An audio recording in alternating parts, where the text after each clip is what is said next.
तानाशाही 4 जून तक बाद में हमनी के फरियाले लालू जी ना डराइले मोदी जी से, तो लालू जी के लड़को डरा चाहिए। अरे मोदी जी बिहार और बिहार उड़ती चिड़ियों के हल्दी लगावेला। इनसे हमको जेल भेजेंगे, सबको जेल भेजेंगे। ए मोदी जी तू हेलीकॉप्टर लेके चलो ना, ये जो विदेश जो जाते हैं वो प्लेन लेके आ जाओ, और बिहार से तो हमनी के उठा लो।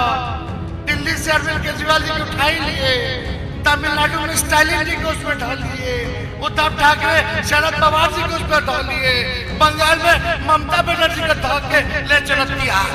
एक के बाद फैसला कर, लेकिन ये मालिक हमारी जनता हिसाब लेगी, हमको जेल भेजिएगा, मेरा क्या गुनाह है। लेकिन आप तो काला धन ला रहे थे। ये जो महिला का 3,000 महिला के साथ शोषण किया, उसके लिए वोट मांगे, उसको विदेश भगा दीजिएगा और तेजस्वी को गिरफ्तार करिएगा। पहलवान महिला के साथ जो बदसलूकी किया, रेप किया, शोषण किया, उसके बेटा को टिकट दीजिएगा और तेजस्वी को जेल भेजिएगा। नोटबंदी का घोटाला करके पूरा बीजेपी हर जिला में दफ्तर ले लिया, अपने घोटाला किए और तेजस्वी को जेल भेजिएगा। कोरोना में वैक्सीन का घोटाला किए कि नहीं किए? बिहार में सृजन घोटाला, बालिका गृह, उसका लोग इनके ना जेल से भेजिए। जो तेजस्वी युवा के लिए बेरोजगारी के लिए लड़ रहा है, गरीब के लिए लड़ रहा है, किसान के लिए लड़ रहा है, उसको ही जेल भेजना चाहते हैं। तो उनको भी कह देते हैं कि दिल्ली और झारखंड नहीं, ये बिहार है, हाथ लगा करके जरा दिखाइए, हम लोग एक से एक हिसाब कर देंगे। नमस्कार, मैं रवीश कुमार। हाथ लगाकर देखिए, तेजस्वी यादव ने जेल भेजने की गारंटी के जवाब में अब चुनौती देनी शुरू कर दी है। तेजस्वी ने इसे मुद्दा ही बना लिया कि जेल भेजना चाहते हैं तो हाथ लगाकर देखिए। जेल के डर से जो नेता टूट गए वो टूट गए, लेकिन जो टिक गए इस दौर में कम बड़ी बात नहीं। नरेंद्र मोदी ने इसी चुनाव में कहा कि अंबानी और अदानी टेम्पो में काला धन भेज रहे हैं, मगर उसके अगले दिन से इसी मुद्दे पर चुप्पी लगा गए। फिर उन्होंने कभी नहीं कहा कि अंबानी और अदानी को जेल भेजने की गारंटी दे रहा हूं क्योंकि वे टेम्पो में काला धन भेज रहे हैं। लेकिन कितनी आसानी से विपक्ष के नेता तेजस्वी यादव को जेल भेजने की गारंटी देने लग गए। यही कारण है कि अब हर नेता उस डर के जवाब में खुलकर बोलने लगा है। हम आज की रैली रिपोर्ट में बिहार में महागठबंधन की 3 सभाओं की बात करेंगे। जेल भेजने की राजनीति ने प्रधानमंत्री मोदी का हौसला इतना बढ़ा दिया है कि अब वे सार्वजनिक रूप से जेल भेजने की बात कर रहे हैं। एक तरफ अमित शाह पंजाब में खुले मन से सरकार गिराने की धमकी दे रहे हैं, तो दूसरी तरफ प्रधानमंत्री मोदी तेजस्वी को जेल भेजने की गारंटी। आज केजरीवाल ने भी इसका जवाब दे दिया कि प्यार से मांग लेते तो 1, 2, 3 सीटें दे देता, पंजाब के लोगों को धमकी मत दो। तेजस्वी यादव के पास कोई चारा नहीं था कि अपने मतदाताओं के बीच अपनी हिम्मत का प्रदर्शन करते। तेजस्वी ने भी उसी जुबान में सुनाना शुरू कर दिया। और यहां आकर के क्या बोले प्रधानमंत्री जी, ए बिहार के लोग सुनो, नए नौजवान, प्रधानमंत्री जी आके बोलते कि तेजस्वी को जेल भेजेंगे, हमको बोले कि जेल भेज देंगे। हम बोलना चाहते हैं हमने नौकरी दी इसलिए जेल भेजोगे, हम गरीब की बात कर रहे, आरक्षण की बात कर रहे तो हमको जेल भेजोगे। हम संविधान लोकतंत्र बचाने की बात कर रहे, भाईचारे बचाने की बात कर रहे तो जेल भेजोगे। ये तानाशाही और इस बार उनका जो घमंड है बिहार की जनता तोड़ने का काम करेगी। जिसको मन उसको जेल भेजो। कहते हैं राहुल जी को जेल भेज देंगे, हमको जेल भेज देंगे, हेमंत सोरेन जी को जेल भेज दिया, केजरीवाल जी को जेल भेज दिया। हम मोदी जी को कहना चाहते हैं ये दिल्ली और झारखंड नहीं बिहार है, एक बार हाथ लगा करके दिखाओ। अरे लालू जी नहीं डरे मोदी जी से, तो लालू जी का बेटा डरा जाएगा। अरे बिहारी लोग डराएगा गुजराती से। अरे खुल के बोलो, डरोगे? लड़ाई लड़ना है कि नहीं? और लड़ेंगे या जीतेंगे? और मोदी जी का तो बाय बाय हो गया। अरे विदाई हो गया कि नहीं हो गया? 2014-2019 का समय था जिस नरेंद्र मोदी के बारे में विपक्ष के नेता बात करने से कतराते थे। 2024 में उनका नाम लेकर एक एक बात की धज्जियां उड़ा रहे हैं। इसके लिए जिम्मेदार प्रधानमंत्री मोदी ही हैं। इस चुनाव में आप देखेंगे कि विपक्ष के नेताओं के भाषण आक्रामक हैं और दूसरी तरफ प्रधानमंत्री मोदी के भ्रमात्मक। एक तरह से यह चुनाव ही मोदी के भ्रमात्मक और विपक्ष के आक्रामक भाषणों के बीच हो रहा है। मोदी की आलोचना पर अब तालियां बजने लगी हैं। विपक्ष ने नहीं डरने का अपना अपना तरीका निकाल लिया। सबके पास अपना अपना नारा है। केजरीवाल जेल का जवाब वोट से नारा लगाते हैं। कल्पना सोरेन हेमंत है तो हिम्मत है का नारा लगाती हैं। राहुल गांधी ने तो सबसे पहले डरो मत का नारा दिया। आम आदमी पार्टी ने पिछले हफ्ते ही विभव कुमार की गिरफ्तारी के विरोध में भाजपा के दफ्तर तक मार्च किया कि सबको एक साथ जेल में बंद करो, हम जेल जाने के लिए तैयार हैं। पालीगंज की सभा में मंच जब धंसने लगा तब राहुल गांधी बिल्कुल नहीं घबराए, बल्कि मीसा भारती ने उन्हें थामने की कोशिश की, लेकिन राहुल जनता की तरफ देखकर हाथ ही हिलाते रहे। जैसे ही चलने की कोशिश की, मंच फिर से धंस गया, तब भी राहुल जनता की तरफ देखकर हाथ हिलाते रहे। यही मोदी के साथ हुआ होता तो मीडिया तरह तरह के रूपक ले आता कि देश सेवा में खतरों की परवाह नहीं करते, लेकिन विपक्ष को अब उबड़ खाबड़ रास्तों की आदत हो चली है।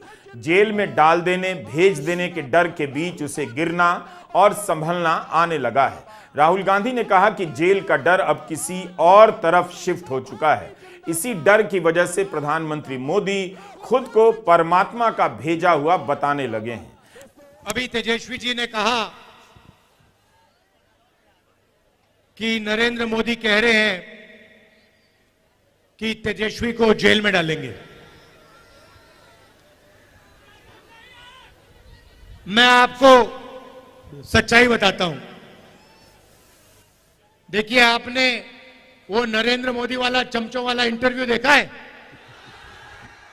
जहां 4 चमचे उनके सामने बैठते हैं।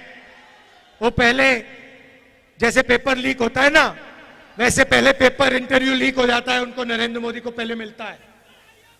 अब एक इंटरव्यू में चमचे ने उनसे पूछा, नरेंद्र मोदी जी, आप आम कैसे खाते हो? क्या काट के खाते हो या चूस के खाते हो?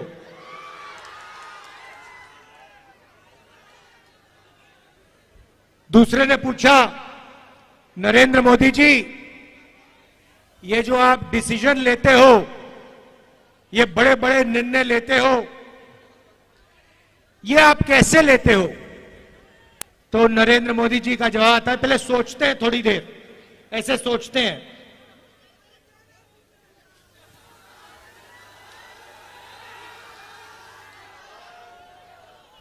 थोड़ा टाइम लगता है और फिर कहते हैं, ये जो निर्णय होते हैं इनको मैं नहीं लेता, ये परमात्मा लेता है। मुझे परमात्मा ने ऊपर से भेजा है, मैं बायोलॉजिकल नहीं हूं, मैं परमात्मा का मैसेंजर हूं, उनका काम करने आया हूं। ये उन्होंने पता है क्यों कहानी निकाली है, ये परमात्मा वाली? क्योंकि चुनाव के बाद जब वही ईडी के लोग नरेंद्र मोदी से अदानी जी के बारे में पूछेंगे तो नरेंद्र मोदी कहेंगे, मैं नहीं जानता, परमात्मा ने कहा था। बिहार में आज इंडिया का पूरा गठबंधन दिखा। इंडिया गठबंधन के सभी नेताओं ने एक साथ 3-3 सभाएं की। चुनाव शुरू होने से पहले इंडिया गठबंधन के अंतर्विरोधों की बात हो रही थी कि कैसे यह गठबंधन भीतर से बिखरा हुआ है, इसके घटकों के बीच एकता नहीं हो सकती। शुरू में ऐसा लगा भी, लेकिन चुनाव शुरू होते ही अलग अलग राज्यों में गठबंधन के भीतर अलग किस्म का तालमेल दिख रहा है। अभी तक बिहार में तेजस्वी यादव अकेले सभाएं कर रहे थे, लेकिन आज पूरा महागठबंधन एक साथ नजर आया। पटना साहिब के बख्तियारपुर, पालीगंज के दरियापुर और भोजपुर के जगदीशपुर में राहुल गांधी, तेजस्वी यादव, दीपांकर भट्टाचार्य और मुकेश सहनी ने सभाएं की।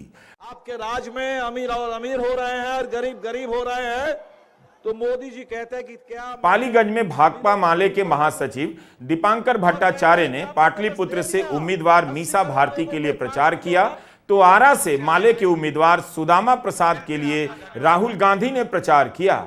यूपी में अखिलेश यादव और राहुल गांधी के बीच की तालमेल पहले के चुनावों से कहीं ज्यादा बेहतर नजर आ रही है, तो आज तेजस्वी और राहुल की जोड़ी भी बनती दिखी। पाटलिपुत्र में तेजस्वी यादव ने भाषण के लिए कम समय लिया और राहुल गांधी के लिए सारा वक्त छोड़ दिया। आप देख रहे हैं कि मोदी जी के राज में पिछले 10 साल में 400 से ज्यादा विधायकों को खरीदा गया, विपक्षी दलों को तोड़ा गया। अभी भाई मुकेश सहनी बता रहे थे कि इनकी पार्टी वीआईपी जो 2020 के चुनाव में एनडीए गठबंधन में शामिल थे, किस तरह से इनकी पूरी पार्टी को हड़पने का काम किया, किस तरह से इन्होंने महाराष्ट्र के दो पुरानी पार्टी शिवसेना, राष्ट्रवादी कांग्रेस पार्टी, दोनों पार्टियों को तोड़ने का काम किया, किस तरह से इन्होंने अरविंद केजरीवाल को, हेमंत सोरेन को जेल में डालने का काम किया। बिल्कुल उसी तरह इस भोजपुर के हमारे सबसे तेज तर्रार नौजवान दलित विधायक मनोज मंजिल और उनके साथ 22 और अन्य साथियों को जेल में झूठे मुकदमे में फंसा करके जेल में डालने का काम किया गया। ये चुनाव इस घमंड को तोड़ने के लिए है, ये चुनाव इस लोकतंत्र को बचाने के लिए है और बाबा साहब अम्बेडकर के संविधान की रक्षा करने के लिए है। मोदी जी का इस चुनाव में कुछ चल नहीं रहा है। एक बड़ी जीत हम लोगों ने हासिल की, 4 तारीख को परिणाम आएगा, लेकिन 4 तारीख से पहले ही एक बड़ी जीत हम लोगों ने हासिल कर ली कि इस चुनाव में मोदी जी का कोई भी जुमला नहीं चला, कोई भी जुमला नहीं चला और हिंदुस्तान ने कह दिया कि जुमला नहीं, जवाब दो, 10 साल का हिसाब दो। पूरे उत्तर भारत में तेज लू चल रही है, इसके बाद भी भीड़ में कोई कमी नहीं। फिर मतदान में यह उत्साह क्यों नहीं नजर आ रहा? आरा में तेजस्वी यादव ने कहा कि अग्निवीर वाले लड़के प्रधानमंत्री को खोज रहे हैं और प्रधानमंत्री अग्निवीर का नाम नहीं ले रहे। विपक्ष के नेता इस बार अपने भाषणों में बहुत तेजी से बदलाव कर रहे हैं, अपने मुद्दों को दोहराते तो हैं ही, जैसे ही कोई मसला सत्ता पक्ष की तरफ से आता है उसे भी अपने भाषण में शामिल कर रहे हैं। इसके पहले के चुनावों में लगता था कि विपक्ष के नेता प्रधानमंत्री मोदी के भाषण नहीं सुनते थे। इस बार लगता है अपना भाषण लिखने से पहले मोदी के भाषण ठीक से सुनकर आ रहे हैं।